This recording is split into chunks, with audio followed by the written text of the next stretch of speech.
Good evening, I'm Sonika Loganathan, and welcome to Above the Fold. In this episode, we go to Kerala, where a fresh row has erupted in the Vande Mataram controversy. Then, the corrective measure proposed by the NTA, an update on the IMD's monsoon prediction, and a look at a cow in Bangladesh who looks like someone familiar. So stay tuned for the full report. The Vande Mataram controversy has once again sparked a political storm, this time in Kerala, over how the national song should be rendered at official events. We have more in this report.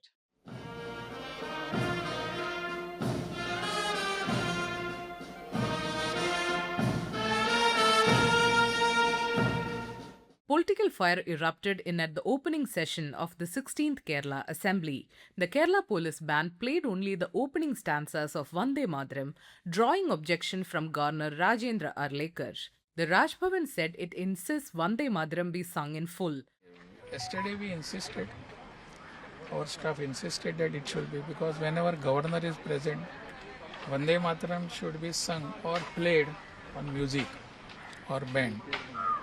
Whenever it is played or sung, it has to be in full. But the state government reportedly directed officials to perform just the first two stanzas, arguing that these alone are considered secular, civic, and inclusive. The BJP sharply criticized the Congress-led UDF government, accusing it of yielding to the position of the Jamaat-e-Islami and the CPIM, both of which have opposed rendering the full version at official events. Senior BJP leader V. Muralidharan called the move an insult to the national song and the governor's office. Leader of the opposition Pinarayi Vijayan defended the government's stand, saying convention requires only the first two stanzas to be rendered, if at all. He also accused the RSS and the Sangh Parivar of attempting to, quote, supplant the secular national anthem with Vande Mataram, unquote. The row comes days after the CPIM criticized the playing of the full version of Vande Mataram at Chief Minister V.D. Satheeshan's swearing-in ceremony. Similar disputes have surfaced elsewhere too. In Tamil Nadu, a political storm erupted during Chief Minister Vijay's swearing-in ceremony after Vande Mataram was played before the national anthem and the state invocation song Tamil Thai Vaalthu. The DMK accused the government of sidelining Tamil identity and alleged that the move reflected proximity to the BJP. The controversy later figured in Chief Minister Vijay's meeting with Prime Minister Narendra Modi in New Delhi, where he reportedly raised concerns over the sequencing of songs at official events.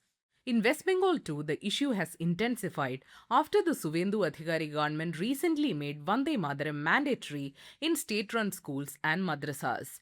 The Union Cabinet has also cleared a proposal to bring Vande Mataram under the Prevention of Insults to National Honour Act, placing it on par with the national anthem and prescribing punishment for acts deemed disrespectful.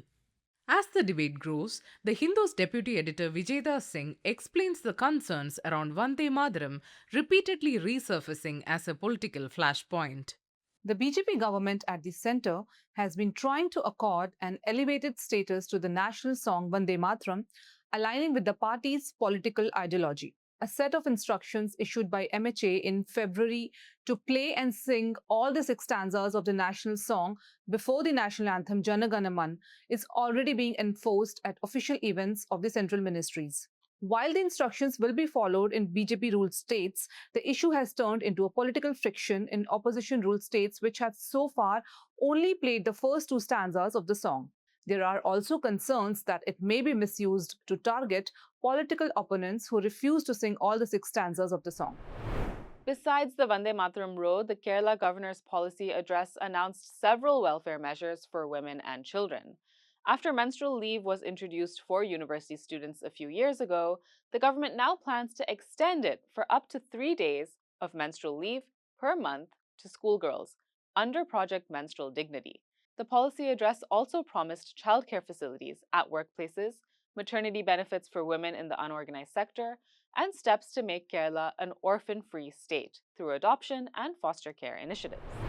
Now to the National Testing Agency. Now, the NTA has filed an affidavit in the Supreme Court outlining the corrective measures it's taken following the major leak of the NEET-UG 2026 examination paper. Here's what they said. The National Testing Agency presented an outline of corrective measures to the Supreme Court today, nearly 3 weeks after the agency cancelled the NEET-UG 2026 exam over a paper leak. The NTA told the Supreme Court that its decision to cancel the exam and hand the investigation to the Central Bureau of Investigation showed, quote, the seriousness with which examination integrity was being treated by the agency and the center. It comes after the NTA and the center have faced widespread criticism by students and opposition politicians over repeated issues with the way the national exam is conducted. According to the affidavit filed to the top court, the NTA has overhauled several parts of the exam system, including question paper preparation, printing, transportation, and storage protocols. Change includes the introduction of multiple sets of question papers with one kept as backup, special length codes instead of the conventional ABCD series, and variations in the sequencing of answer options across different sets. The affidavit also said a designated senior officer will now oversee the entire printing process, and the use of electronic devices is now prohibited. All CCTV recordings will also be preserved. The question paper will now be transported via India Post and the chain of custody protocol. The papers will be escorted by the Central Armed Police Force from the printing press to the nodal hubs. There are also detailed guidelines for receipt and storage of question paper trunks by custodian banks. The trunks can be only opened in a designated control room 45 minutes before the exam begins. The NTA told the court that the re-exam on June 21 will follow a strengthened standard operating procedure. In other news, the Supreme Court has allowed wrestler Vinesh Phogat to participate in the 2026 Asian Games selection trials, set to be held on May 30th.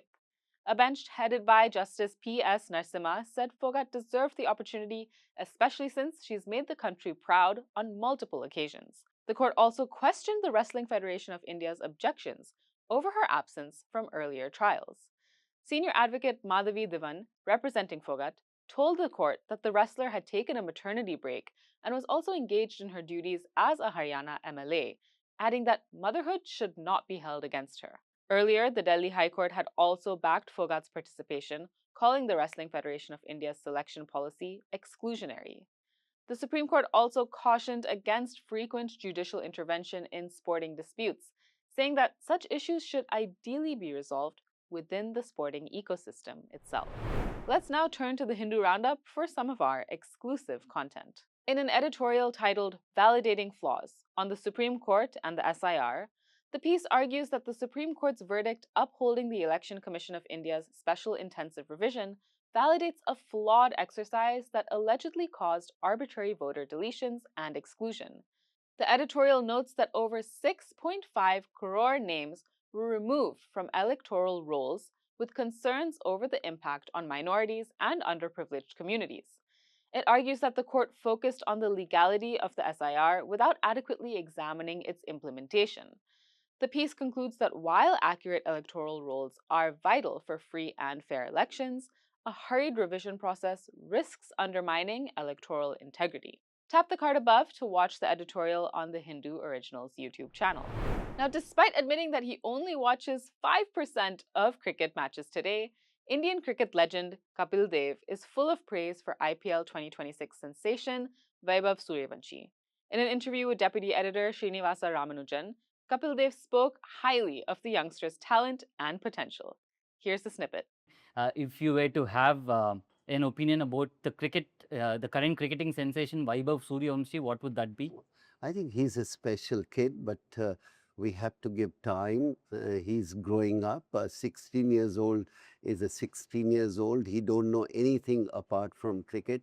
Once he come to know about the life, I think things will be different. So at the moment, I think he's a special talent for sure, without any doubt. But he have to go a long way. And now an update from the IMD. If you were hoping for some relief from the heat, think again. India is likely to receive below normal monsoon rainfall this year. The Indian Meteorological Department revised its forecast down to 90% of the long period average, the lowest pre-monsoon forecast issued so far. The IMD said that there is a 60% chance that rainfall could fall in the deficient category, meaning less than 90% of normal rainfall. According to IMD Director General M. Mohapatra, northwest, central, and southern parts of the country are expected to receive below normal rainfall, while day and night temperatures are also likely to remain higher than usual. Now, in other developments, Union Home Minister Amit Shah began his visit to border areas in Gujarat's Kutch district, where he is scheduled to chair a security review meeting. Officials said Shah visited border points in the region and inaugurated the Border Security Force's G7 border outpost. The visit is a part of the Home Minister's extended tour of India's border regions to assess security preparedness and meet with personnel stationed along the frontiers. Shah began the tour from Bikaner in Rajasthan, where he visited the BSF border outpost in Sanchu. The Home Minister is also expected to visit India's eastern borders with Bangladesh, with a trip to Tripura on June 5th and then West Bengal. Now, in international news, Israel has announced that it is cutting off contact with United Nations Secretary General Antonio Guterres after the UN added Israel to its blacklist of sexual violence and misconduct in Gaza and the West Bank. Israel's ambassador to the UN, Danny Danon, called the move, quote, outrageous, and accused the UN of spreading lies against Israel. Israel's foreign ministry also described the blacklist as, quote, shameful and absurd, saying the UN has become a politicized organization that unfairly targets Israel. The Israeli mission to the UN said that it would have no contact with the Secretary General's office as long as Antonio Guterres remains in the role. UN spokesperson Stefan Dujarric said the Secretary General's door remains open.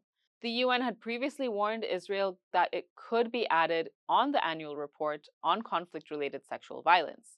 The report already includes militant group Hamas over allegations of sexual violence committed during the October 7th attack on Israel and its alleged abuse of hostages.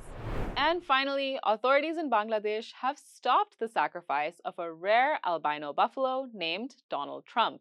The buffalo has now been moved to the National Zoo in Dhaka for preservation. The 700-kilogram buffalo has flowing blonde hair resembling US President Donald Trump's hairstyle.